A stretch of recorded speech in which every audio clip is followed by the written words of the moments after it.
जय हिंद दोस्तों, कैसे हैं आप सब। स्वागत है आपका एक बार फिर से। देखो, मूल विधि की जो सीरीज चलाई जा रही है, उन मूल विधि में जितने भी इंपॉर्टेंट अधिनियम है सबसे पहले आपको वो कराए जाएंगे। जैसे बीएनएस कराया गया, इसके बाद पोक्सो कराया गया, घरेलू हिंसा कराया गया, आज है SC ST। ये ऐसे अधिनियम है, यहाँ से क्वेश्चन एग्जाम में बनते ही बनते हैं। और मैंने इसमें लिख रखा है कि पूरी मूल विधि पढ़ने की जरूरत नहीं है, केवल वो पढ़ो जो एग्जाम में आता है। हम क्यों पूरी मूल विधि पढ़े यार, हमें नहीं पढ़नी है। इंपॉर्टेंट क्वेश्चन पढ़ते हैं जो एग्जाम में आते ही आते हैं, उनको पढ़ो, बाकी छोड़ दो। पूरी मूल विधि पढ़ के अपना समय खराब मत करो। तो आज इसके जितने भी इंपॉर्टेंट क्वेश्चन है SC ST एक्ट के, अगर क्वेश्चन आया तो इन्हीं में से आएगा, इसके अलावा कहीं से नहीं आएगा।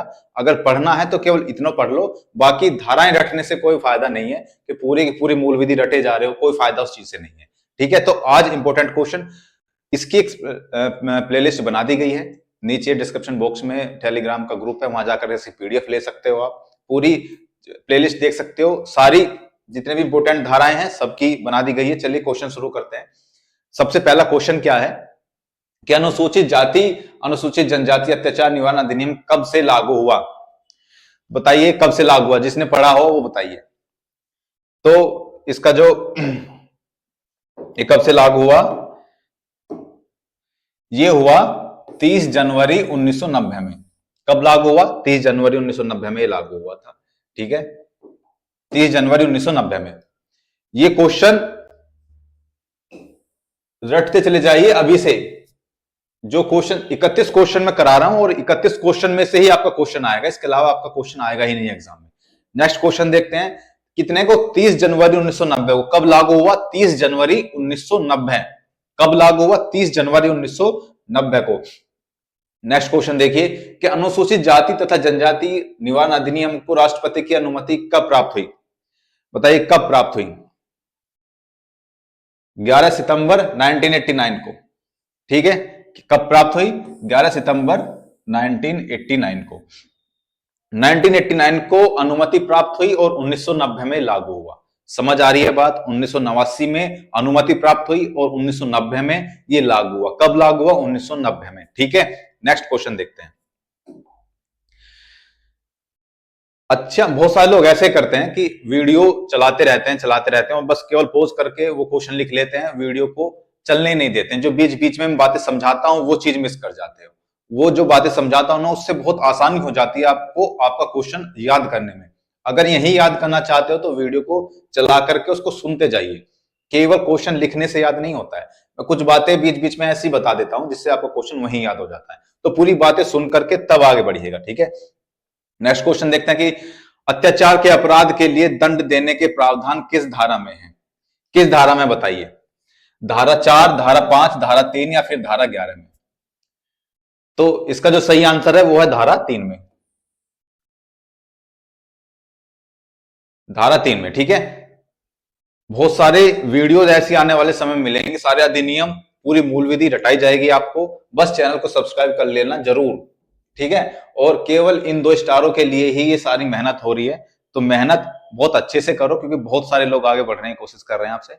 और अभी एग्जाम का कुछ पता नहीं है कब होगा कब नहीं। बहुत सारी उम्मीद, अलग अलग डेट्स आ रही है, उम्मीद लगाई जा रही है कि कोई कह रहा है कि दिसंबर में हो, कोई कह रहा है जनवरी फरवरी में होगा। लेकिन ये कंफर्म है कि जब भी आपका एग्जाम होगा उससे 1 महीने पहले आपको नोटिफिकेशन मिल जाएगा कि आपका एग्जाम 1 महीने के बाद है, यानी कि 1 महीना आपको प्रॉपर मिलेगा ही मिलेगा। नेक्स्ट क्वेश्चन चलते हैं, यही क्वेश्चन को याद रखिएगा। ठीक है, अनुसूचित जाति तथा जनजाति अत्याचार निवारण अधिनियम में कितनी धाराएं हैं? बताइए कितनी धाराएं हैं? 30 धाराएं हैं, 22 धाराएं हैं, 23 धाराएं हैं, 25 धाराएं हैं? बताइए। इसमें टोटल आपकी 23 धाराएं हैं। कितनी हैं? 23 धाराएं हैं। कितनी है? 23। कितनी धाराएं हैं? 23। ठीक है, 23 धाराएं हैं। नेक्स्ट क्वेश्चन देखिए कि इस अधिनियम के तहत अत्याचार का अपराध किया जा सकता है ऐसे व्यक्ति द्वारा जो कि अनुसूचित जाति या जनजाति का सदस्य नहीं है। ठीक है, या फिर अनुसूचित जाति एवं जनजाति के सदस्य द्वारा भी किया जा सकता है, किसी भी जाति के सदस्य द्वारा किया जा सकता है, या अनुसूचित जाति तथा अनुसूचित जनजाति के सदस्य पर तथा जनजाति के सदस्य द्वारा अनुसूचित जाति के सदस्य पर किया जा सकता है। मतलब क्या है? मतलब यह है कि SC ST एक्ट कब लगता है, ये तो आप लोगों को पता होगा कि जब किसी अन्य जाति द्वारा SC ST के किसी व्यक्ति पर कोई अत्याचार किया जाता है तो उस पर SC ST एक्ट लगता है। अगर SC ST वाला व्यक्ति SC ST वाले व्यक्ति पर अत्याचार करता है तो उस पर SC ST नहीं लगता है, सिंपल सी बात है, ठीक है। तो इसका जो सही आंसर होगा क्या होगा कि ऐसे व्यक्ति जो कि अनुसूचित जाति या जनजाति का सदस्य नहीं है और वो अत्याचार करता है किसी अनुसूचित जाति जनजाति के व्यक्ति पर, उस पर SC ST एक्ट लग जाता है। ये बहुत खतरनाक एक्ट है SC ST एक्ट, ठीक है। नेक्स्ट क्वेश्चन देखते हैं। नेक्स्ट क्वेश्चन है कि यदि कोई व्यक्ति अनुसूचित जाति या जनजाति की महिला का अनादर करने या उसकी लज्जा भंग करने के आशय से हमला या बल का प्रयोग करता है तो वह किस दंड से दंडित होगा? ये SC ST एक्ट में वो किससे दंडित होगा? तो आंसर्स क्या है? कम से कम 6 माह के कारावास और अधिकतम 5 वर्ष के कारावास के जुर्माने से, या फिर 6 माह से लेकर 2 वर्ष के कारावास तथा 500 रुपए के जुर्माने से, या फिर 3 वर्ष से लेकर 7 वर्ष तक के कारावास, या उपयुक्त में से कोई सत्य नहीं है। तो बताइए इसका जो सही आंसर होगा वो होगा क्या होगा कि 6 माह से 5 वर्ष तक के कारावास। कितने? 6 माह से 5 वर्ष तक के कारावास। अगर कोई SC ST एक्ट की महिलाओं के साथ बदतमीजी करता है, उनकी लज्जा भंग करने के आशय से हमला करता है या फिर वो ऐसा कोई कृत्य करता है तो फिर वो क्या 6 माह से 5 वर्ष के कारावास उसको हो सकता है। इसके साथ ही ये वाले एक्ट तो उस पर लगेगा ही लगेगा, बाकी जो BNS है, BNSS उनकी धाराएं भी उसमें ऐड होकर के लगेंगी अगर जब मुकदमा लिखा जाता है तब, ठीक है। नेक्स्ट क्वेश्चन देखते हैं। क्वेश्चन को याद करते जाइए। कितना? 5 वर्ष तक, 6 माह से 5 वर्ष तक। कितना? 6 माह से 5 वर्ष तक। अगला क्वेश्चन देखिए। अनुसूचित जाति तथा अनुसूचित जनजाति अत्याचार निवारण अधिनियम में कुल कितने अध्याय हैं? कुल कितने अध्याय बताइए? 7 हैं, 23 हैं, 25 हैं? कितने अध्याय हैं? या फिर 5 हैं? तो इसका जो सही आंसर है वो 5 अध्याय। कितने अध्याय हैं? 5। कितने अध्याय हैं? 5 अध्याय हैं, ठीक है। नेक्स्ट क्वेश्चन देखते हैं कि अनुसूचित जाति अत्याचार निवारण अधिनियम का उद्देश्य क्या है? अनुसूचित जाति जनजाति के सदस्यों पर अत्याचार के अपराध का विचारण करना, या अपराधों के विचारण हेतु विशेष न्यायालयों का गठन करना, या फिर अपराध पीड़ितों को राहत एवं पुनर्वास करना, या फिर उक्त सभी? बताइए।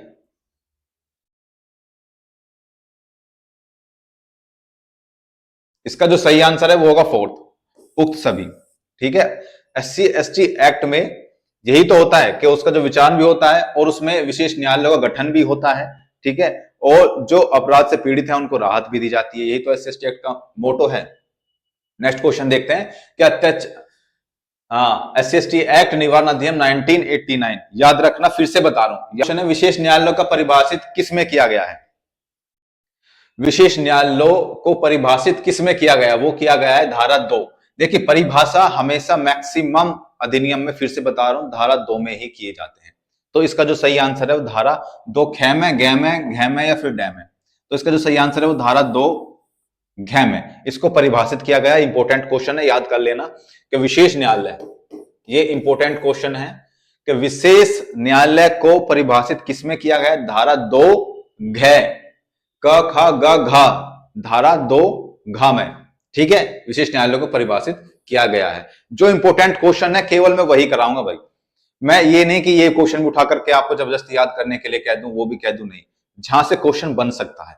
और क्योंकि SC ST एक्ट बहुत इंपॉर्टेंट एक्ट है, इससे क्वेश्चन बनते ही बनते हैं एग्जाम में, और जितने भी एक्ट मैं कराऊंगा सबसे क्वेश्चन बनेंगे, और अगर बनेंगे तो इन क्वेश्चन से अलग नहीं आएंगे। तो क्वेश्चन ये रट लो, बाकी कुछ पढ़ने की जरूरत नहीं है।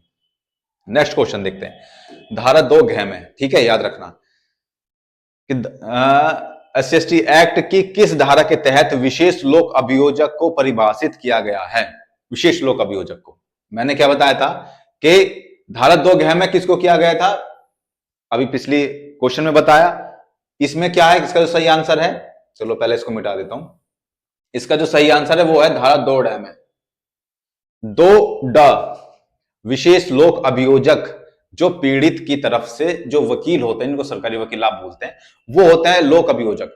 तो वो उनकी तरफ से लड़ते हैं, पीड़ित की तरफ से। तो वो धारा, उसकी जो परिभाषा है वो धारा 2 ड में दी गई है। धारा 2 घ में क्या? विशेष न्यायालय है। धारा 2 ड में क्या है? विशेष लोक अभियोजक की परिभाषा है, ठीक है। नेक्स्ट क्वेश्चन देखते हैं। जल्दी जल्दी इसलिए करा रहा हूं क्योंकि इसमें 31 क्वेश्चन है, वीडियो बहुत लंबी हो जाएगी, तो इसलिए सोच रहा हूं कि जल्दी से आपको करा दूं। SC/ST एक्ट अधिनियम का संक्षिप्त नाम किस धारा में दिया गया है? बताइए। 1, 2, 3, 4। देखिए, जब हम किसी भी अधिनियम को स्टार्ट करते हैं तो सबसे पहले उसका जो संक्षिप्त नाम है या फिर उसके बारे में जानकारी देते हैं, वो धारा 1 में दी जाती है। ठीक है, याद रखिएगा, धारा 1 में। किसमें? धारा 1 में। संक्षिप्त नाम किसमें दिया जाता है? धारा 1 में दिया जाता है। सबसे शुरू में उसका संक्षिप्त नाम, उसका परिचय ही दिया जाता है, वो धारा 1 में दिया जाता है। नेक्स्ट क्वेश्चन देखते हैं कि विशेष न्यायालय के प्रावधान किस धारा में दिए गए हैं? बताइए। 14, 15, 16, 17। बहुत लोगों ने पढ़ा होगा, तो इसका जो सही आंसर है वो धारा 16 में। ठीक है, विशेष न्यायालय के प्रावधान, इसमें परिभाषा नहीं पूछी जा रही है, उसमें परिभाषा पूछी गई थी। ठीक है, ये प्रावधान किस धारा में दिए गए? धारा 16 में, कि एक विशेष न्यायालय बनाया जाएगा SC/ST एक्ट को सुनने के लिए, धारा 16 में। 16, धारा 16। ठीक है, मान करके चलो कि याद करने का तरीका यह है कि विशेष जो न्यायालय है वहां जाकर के एक व्यक्ति जो SC/ST एक्ट से पीड़ित था वो जाकर के सो गया, तो यानी कि धारा 16 में, धारा 16 में एक विशेष न्यायालय का प्रावधान इसमें दिया गया है। अब याद हो जाएगा, अब तो नहीं भूलोगे। किसमें? धारा 16 में। नेक्स्ट क्वेश्चन देखते हैं, कहां गए? अनुसूचित जाति जनजाति से भिन्न व्यक्ति द्वारा अनुसूचित जाति तथा अनुसूचित जनजाति के किसी सदस्य के प्रति किया गया कौन सा कार्य धारा 3 के अनुसार अपराध नहीं है? बताइए। धारा 3 के अनुसार अपराध नहीं है। देखिए, इसमें सिंपल ये पूछा जा रहा है कि SC/ST एक्ट के तहत कुछ ऐसी धारा 3 है जिसमें जो अदर जो कास्ट है उसके द्वारा किया गया अपराध नहीं माना जाएगा। तो इसका उसके स्वामित्व की या उससे आवंटित होने वाली अनुसूचित भूमि को सदोष अधिभोग में लेना, उस पर खेती करना, आवंटित भूमि अंतरित करा लेना। मतलब अगर उसके नाम है तो उसको भूमि को अपने नाम आवंटित करा लेना। SC/ST एक्ट, SC/ST जो व्यक्ति है उसकी भूमि अपने नाम आवंटित करा लेना। उसकी भूमि परिसर से सदोष बेकब्जा करना, मतलब जबरदस्ती उसको बेकब्जा कर देना, उससे कब्जा छीन लेना, या किसी भूमि परिसर या जल पर उसके अधिकारों के उपभोग में हस्तक्षेप करना, इसके तहत भी अपराध माना जाएगा। ये भी बेगार बलात्म या बंधुआ मजदूरी करने के लिए विवश करना। अगर आप SC/ST एक्ट के किसी व्यक्ति के साथ बंधुआ मजदूरी करने के लिए उसको विवश कर रहे हो तो वो भी SC/ST एक्ट में क्रूरता माना जाएगा, वो अत्याचार माना जाएगा। अखाद्य या घृणात्मक खाद्य पदार्थ पीने खाने के लिए विवश नहीं करना, ये इसका सही आंसर है। हम उसको विवश नहीं कर रहे हैं, कुछ भी खाद्य पदार्थ या खाने या फिर घृणात्मक खाने पीने के लिए विवश नहीं कर रहे हैं, तो इसका मतलब ये अपराध में नहीं माना जाएगा। अगर यहां नहीं ना आता, अगर यहां नहीं ना आता तब ये भी अपराध होता, किसी व्यक्ति को अखाद्य पदार्थ जबरदस्ती खिलाने के लिए SC/ST एक्ट व्यक्ति के लिए, तो ये भी अपराध में आता। लेकिन ये इसका सही आंसर है वो 4th। ठीक है, समझ में आ गई बात? तो सही आंसर क्या है? 4th है। नेक्स्ट क्वेश्चन देखते हैं। इसी तरीके के तो क्वेश्चन आएंगे आपके एग्जाम में। आप क्या सोच रहे हो कि आपको बहुत डीपली जाकर के पूछा जाएगा? आप कोई वकील बनने थोड़ी जा रहे हो, दरोगा बनने जा रहे हो, और दरोगा के लिए इतना नॉलेज काफी है जितना मैं आपको दे रहा हूं। ठीक है, नेक्स्ट क्वेश्चन देखते हैं कि धारा, देखो भाई फिर से बता रहा हूं यार, सब्सक्राइब जरूर कर लेना चैनल को, बहुत मेहनत लगती है इसमें PDF वगैरह बनाने में। नेक्स्ट क्वेश्चन देखते हैं कि धारा 14 के तहत किस न्यायालय की विशेष न्यायालय के रूप में विनिर्दिष्ट किया जाता है? किस न्यायालय को विशेष न्यायालय बनाने के लिए किस न्यायालय को विनिर्दिष्ट किया जाता है? किसी भी न्यायालय को हम विशेष न्यायालय बना सकते हैं, या फिर सेशन न्यायालय को बनाते हैं, या फिर उच्च न्यायालय के न्यायाधीश को न्यायालय के रूप में बना सकते हैं, फिर मुख्य न्यायिक मजिस्ट्रेट को। सॉरी, ये मजिस्ट्रेट है, ये क्या है? मजिस्ट्रेट। सारे बेस्ट क्वेश्चन आपको याद करा दूंगा मैं, यहां से अलग कोई क्वेश्चन आएगा नहीं। तो इसका जो सही आंसर है वो है सेशन न्यायालय को। हम किसी भी सेशन न्यायालय को विशेष न्यायालय बना सकते हैं, तो इसका सही आंसर क्या है? सेशन न्यायालय। ठीक है, नेक्स्ट क्वेश्चन देखते हैं कि विशेष न्यायालय के लिए एक विशेष लोक अभियोजक की नियुक्ति कौन करता है? बताइए, विशेष लोक अभियोजक की नियुक्ति कौन करता है? केंद्र सरकार करती है, उच्च न्यायालय करता है, केंद्र सरकार करती है, राज्य सरकार करती है, या फिर राज्य सरकार उच्च न्यायालय के मुख्य न्यायाधीश के परामर्श से करता है? बताइए। इसकी जो पूरी लोक अभियोजक है ना, उसको नियुक्त करने की पूरी शक्ति होती है केवल राज्य सरकार के पास। किसके पास? राज्य सरकार के पास। ठीक है, तो राज्य सरकार ही इसकी नियुक्ति करता है। ठीक है, नेक्स्ट क्वेश्चन देखते हैं। नेक्स्ट क्वेश्चन है कि इस अधिनियम के अधीन दंडनीय अपराध के लिए दोष सिद्ध व्यक्ति की कौन सी संपत्ति सरकार के पक्ष में संप्रहत की जा सकती है। समझ रहे हो मतलब क्या होता है कि जब SC ST एक्ट को कोई जिसने SC ST एक्ट जिसके खिलाफ लगा है उसके जो संपत्ति उसकी जो संपत्ति है वो जब्त की जा सकती है, वो न्यायालय के विवेक के ऊपर है। तो कौन सी संपत्ति, चल संपत्ति, अचल संपत्ति, या फिर चल और अचल दोनों, या फिर चल और अचल दोनों संपत्ति, चल अचल संपत्ति, ये समस्त चल और अचल संपत्ति, या फिर वह चल एवं अचल संपत्ति जो अपराध को कारित करने हेतु प्रयुक्त की गई हो। बताइए, जो अपराध को कारित करने हेतु प्रयुक्त की गई हो, ये इसका सही आंसर है। कौन सा है? वह चल व अचल संपत्ति जो अपराध को कारित करने हेतु प्रयुक्त की गई हो। एक बात और बता दूं, ये जो चल और अचल संपत्ति, जब संपत्ति का अधिग्रहण कर लिया जाता है विशेष न्यायालय के आदेश अनुसार, तो वो संपत्ति किसके हक में जाती है? न्यायालय के हक में या फिर राज्य सरकार के हक में? तो वो संपत्ति राज्य सरकार अपने अधिग्रहण में रखती है। कौन रखती है? राज्य सरकार अपने अधिग्रहण में रखती है। तो कौन सी संपत्ति? जिस संपत्ति का उपयोग हुआ हो अपराध को कारित करने में।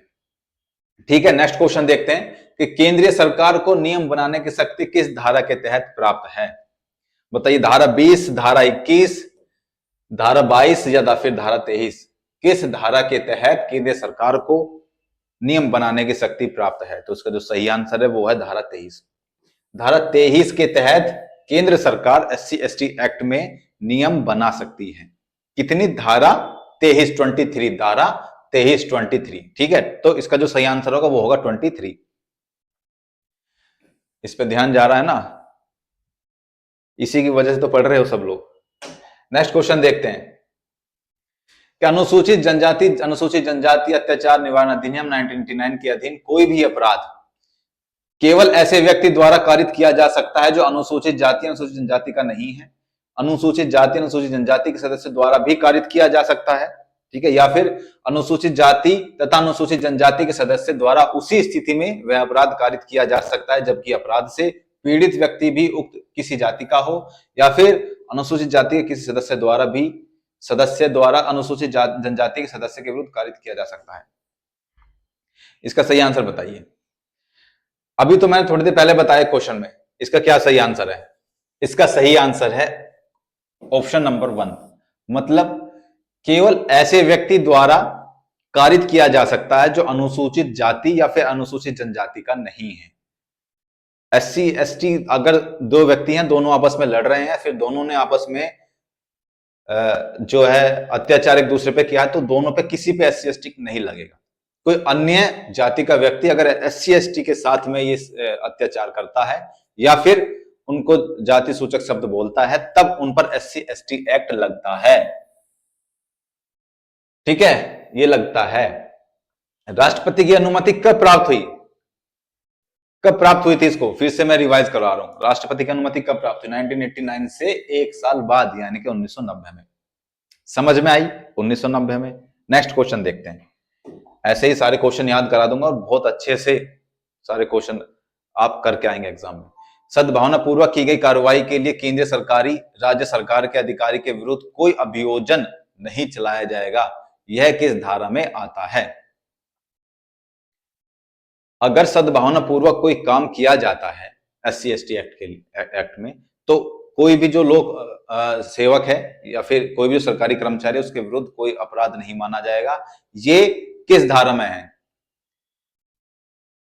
धारा 21, धारा 24, धारा 19 या फिर धारा 22? इसका जो सही आंसर है वो धारा 22। क्या आंसर है? धारा 22। धारा 22 में उनके खिलाफ कोई भी अपराध नहीं माना जाएगा। कौन व्यक्ति अनुसूचित जाति और जनजाति का है, यह तय करने का अधिकार किसके पास है? बताइए। अनुसूचित जाति या जनजाति का है कोई व्यक्ति, ये अधिकार किसके पास है तय करने का भाई कि ये व्यक्ति किस जाति का है? तो ये सीधा सीधा संसद के पास है कि सुप्रीम कोर्ट या राष्ट्रपति या फिर राज्य सरकार।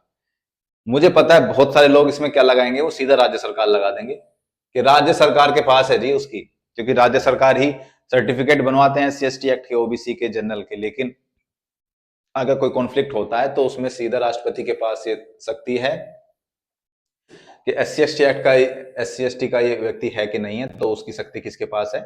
राष्ट्रपति के पास है। ठीक है, किसके पास है? राष्ट्रपति के पास है, याद रखना। नेक्स्ट क्वेश्चन देखते हैं।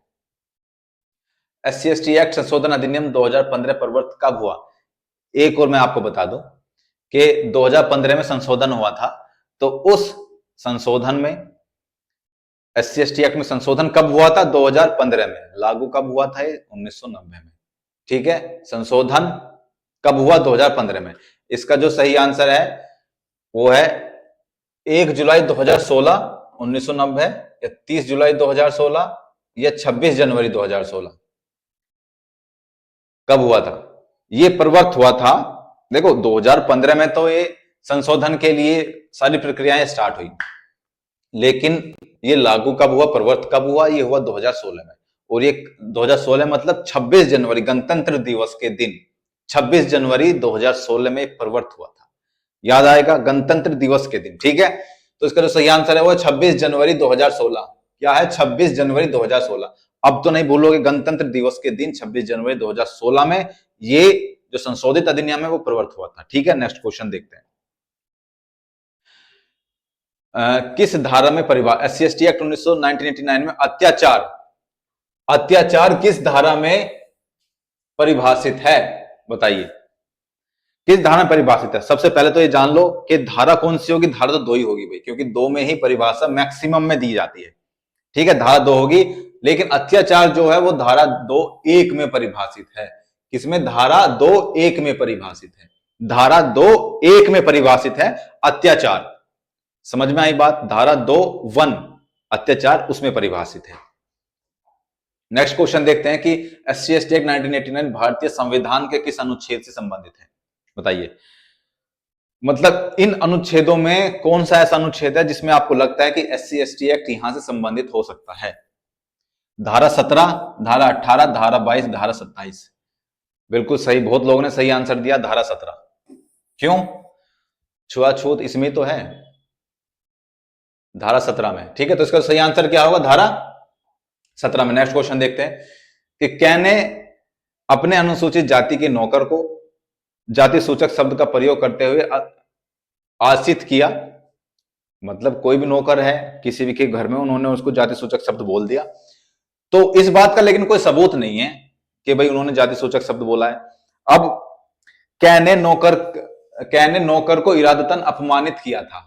क्या इस मामले में SC/ST एक्ट लागू होगा? ये कैसे क्वेश्चन है? ये क्वेश्चन है कि आपकी जो कॉमन सेंस होता है ना, उसको टेस्ट करते हैं। तो इसमें SC/ST एक्ट लागू होगा कि नहीं होगा? बहुत सारे सभी लोग कहेंगे कि बिल्कुल, ये तो नौकर की इच्छा पर निर्भर करता है कि वो जाकर के बोले कि होगा कि नहीं होगा। लेकिन इसका जो सही आंसर है वो है हाँ, ये बिल्कुल होगा। इसका सही आंसर क्या है? 1। नेक्स्ट क्वेश्चन देखते हैं कि अनुसूचित जनजाति के सदस्यों द्वारा उपयोग में लाए जा रहे किसी जलाशय के पानी को दूषित करने वाले व्यक्ति को कितना दंड दिया जा सकता है? बताइए, कितना दंड दिया जा सकता है? इसका जो सही आंसर है वो है 6 माह का कारावास। कितना? 6 माह का कारावास, अगर वो जलाशय को दूषित कर रहा है। अब तो जलाशय खैर बचे नहीं है, लेकिन जो पहले थे तो उसके लिए बनाया गया था, तो 6 माह का कारावास। कोई भी व्यक्ति जो SC/ST एक्ट का सदस्य नहीं है, SC/ST एक्ट के सदस्यों को उसके मकान, गांव या निवास के मूल स्थान को छोड़ने हेतु विवश करता है, यह करवाता है, वह दंडनीय होगा। कितने वर्ष के दंड से वो दंडनीय होगा? मैंने पहले ही बताया था, फिर से बता रहा हूं कि 6 माह से 5 वर्ष तक का कारावास उसको हो सकता है। इसका तो सही आंसर है 6 माह से 5 वर्ष तक का कारावास। इसका सही आंसर ये है।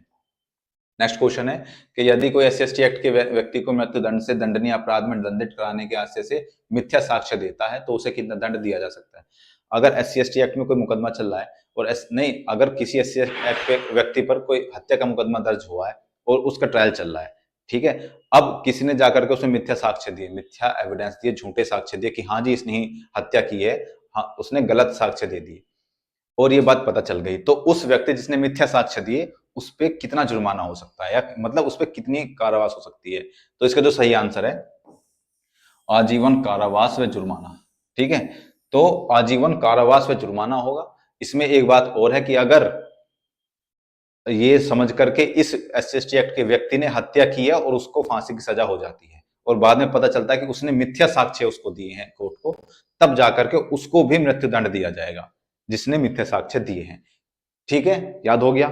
नेक्स्ट क्वेश्चन देखते हैं कि कोई न्यायालय कब अपराध में प्रयुक्त अभियुक्त की कोई स्थावर या जंगम संपत्ति समर्पण का कर सकेगा। मैंने बताया था ना, यहाँ पे मैंने लिख दिया है कि संपत्ति राज्य सरकार के अधीन जाएगी। किसके? राज्य सरकार के अधीन। तो विचारण के दौरान होगा या फिर दोषसिद्धि पर होगा, कभी भी हो सकता है, कभी नहीं हो सकता। इसका जो सही आंसर, जब विचारण होगा, ट्रायल चल रहा है, तब उस पर उसकी संपत्ति को अधिग्रहण नहीं किया जाएगा, लेकिन जब कंप्लीट हो जाएगा, दोष सिद्धि पर दोष साबित हो जाएगा, तब उसकी संपत्ति को अधिग्रहण किया जा सकता है। तो इसका जो सही आंसर है वो है दोष सिद्धि। ठीक है, नेक्स्ट क्वेश्चन देखते हैं कि एससीएसटी एक्ट के अंतर्गत लोक व्यवस्था और शांति बनाए रखने तथा अत्याचार ग्रस्त घोषित क्षेत्रों में अत्याचार रोकने के लिए कौन उत्तरदायी है। जिला मजिस्ट्रेट हैं, मतलब अत्याचार ना हो ऐसे क्षेत्र को उसको प्रिवेंट करने के लिए कौन उत्तरदायी है। जिला मजिस्ट्रेट हैं, उपखंड मजिस्ट्रेट हैं, पुलिस अधिकारी जो पुलिस उप अधीक्षक के पद से नीचे का ना हो, या फिर उपयुक्त सभी। तो इसका जो सही आंसर है वो है उपयुक्त सभी। ठीक है, उपयुक्त